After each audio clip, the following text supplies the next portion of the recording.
We're here with a BMW 320 injection.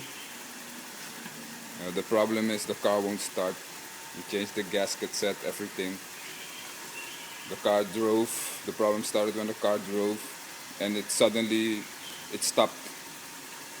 We checked everything, fuel, the fuse box, like already seen on YouTube. And when you start the engine, it makes like this. Start the engine, please.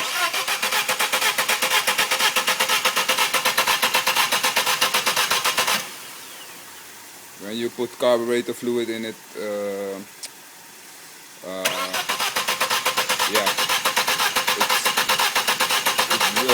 looks like it wants to start, but it don't. So this is a real big problem because I'm really stressed out about it. If any ideas for help me, please, because it really giving me a lot of headache. Thank you.